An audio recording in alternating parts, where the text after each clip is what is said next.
The next property of monosaccharide is the monosaccharides may be reduced to form their corresponding alcohol by the reducing agents.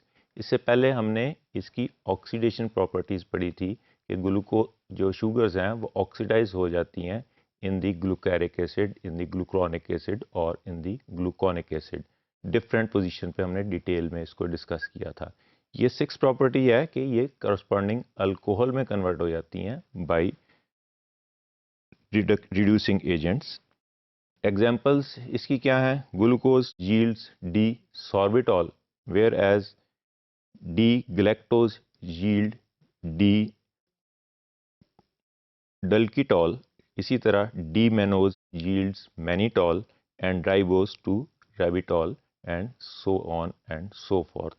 इस हर individual alcohol की जो produce होती है उसकी different properties हैं और different उसके फंक्शंस हैं which are useful in biochemistry. This is the diagrammatic presentation of D glucose. इसमें हम देख रहे हैं कि ये डी ग्लूकोज का स्ट्रक्चर है. सोडियम अमलगम अगर हम इसमें डालें या रिड्यूसिंग एजेंट डालें तो ये रिड्यूस हो जाती है और ये हमने देखा कि CH2OH यहाँ पे, जबकि अगर हम स्ट्रेट चेन में देखें तो यहाँ कार्बन एटम नंबर 1 पे C डबल बॉन्ड O और H एल्डिहाइडिक ग्रुप लगा हुआ है. यहाँ उसकी जगह ये डबल बॉन्ड ख़त्म हो गया और एक H फालतू लग गया. So it is glucose is converted into D sorbitol. ये हमने इसको कंपेयर किया. ये हमने बोला था कि ये किसका स्ट्रक्चर है. लास्ट 2-3 मॉड्यूल में हमने ऑक्सीडेशन देखी थी. यहाँ पे कार्बन एटम नंबर 6 पे ऑक्सीडेशन हो रही है, एक ऑक्सीजन ऐड हो रहा है इन ग्लूकोज, तो ये ग्लूकारिक एसिड बन रहा था, जबकि रिडक्शन में अल्कोहल बन रही है. सॉर्बिटॉल के डिफरेंट फंक्शन हैं. It is 30 to 60%, 35 to around 60% sweetness of glucose. तो ये यूज़ होती है एज एन आर्टिफिशियल स्वीटनर. और फॉर्म किस तरह हो रही है? ग्लूकोज से हमने बोला था ये सॉर्बिटॉल फॉर्म हो रही है. accumulation into tissues such as in the lens of the eye, which is a complication of diabetes, chronic diabetes mellitus. Diabetes mellitus में क्या होता है? ब्लड शुगर लेवल इंक्रीज़ हो जाती है, तो कन्वर्शन ग्लूकोज की इनटू एनर्जी प्रोडक्ट्स रिड्यूस हो जाती है, जिसकी वजह से ग्लूकोज सॉर्बिटॉल में कन्वर्ट हो जाता है. This sorbitol entered into the lens of the I and ultimately it causes ओपेकनेस, जिसको कैटरेक्ट कहते हैं, और it is the, in other words इसको सफ़ेद मोतिया भी कहते हैं उर्दू में.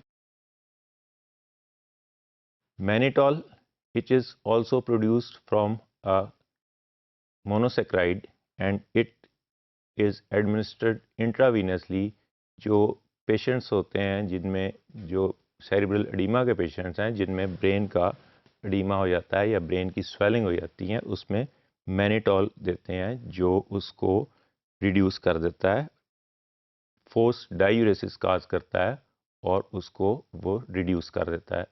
इसी तरह दूसरी इसकी मैनिटॉल की रीनल फेलियर में एडमिनिस्ट्रेशन है जो फोर्स डायूरेसिस काज करता है ताकि किडनी फेलियर मिनिमाइज हो जाए. 7th property of monosaccharide is tautomerisation. Tautomerisation क्या है कि एक हाइड्रोजन एटम उतर के दूसरे कार्बन एटम पे लग जाता है. इंटर कन्वर्शन जो है हाइड्रोजन एटम्स की within a molecule of a glucose or intramolecular interconversion of hydrogen atom is called tautomerization.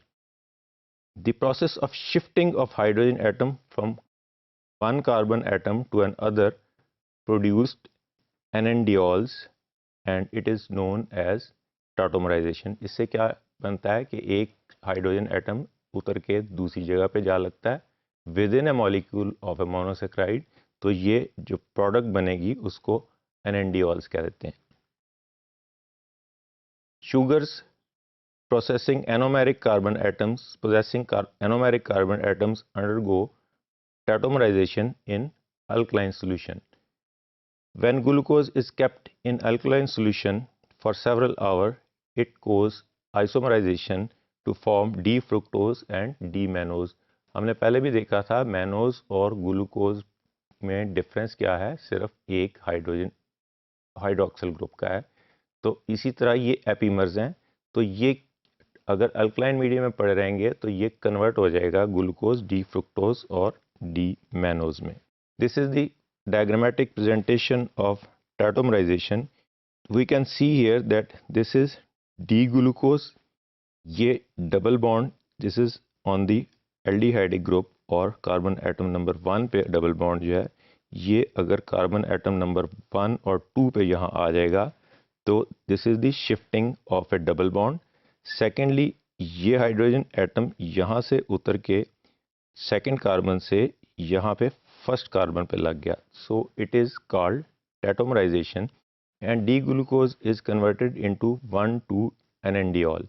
इसी तरह डी मैनोज में क्या हो रहा है, वहाँ पे भी ये डबल बॉन्ड उतर के कन्वर्ट हो गया ये C1 और C2 के अंदर, जो हमने यहाँ पे देखा। इसी तरह OH जो है ये सेकंड कार्बन से फर्स्ट कार्बन पे चला गया, तो डी मैनोज भी NNDol में कन्वर्ट हो गया। Similar is the condition in case in D fructose. D fructose में कार्बन, क्योंकि ये एल्डो कीटो शुगर है, तो कार्बन एटम नंबर 2 पे डबल बॉन्ड के साथ ऑक्सीजन अटैच है, ये डबल बॉन्ड उतर के यहाँ पे C1 और 2 के दरमियान चला गया, और इसी तरह ये हाइड्रोजन शिफ्ट होके C1 पे चला गया। तो ये तीनों different formations and different, we have seen that D-glucose, D-mannose and D-fructose all are converted into 1,2-NNDols and these are interconvertible. This reaction results in the formation of common intermediate which is known as NNDol for all three sugars। तीनों sugars की हमने देखा एक ही product बन रही है जो 1,2-NNDol। 1,2 इसलिए बोलते हैं कि 1 और 2 दोनों के दरमियान डबल बॉन्ड प्रेजेंट है।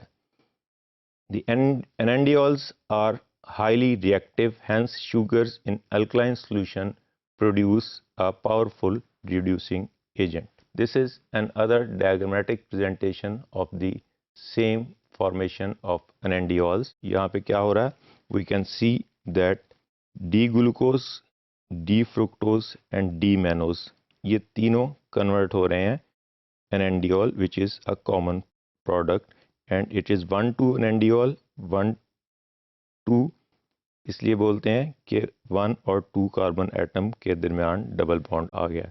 So these are the products which are formed in NNDol formation and this is the property of monosaccharide which is known as tautomerization.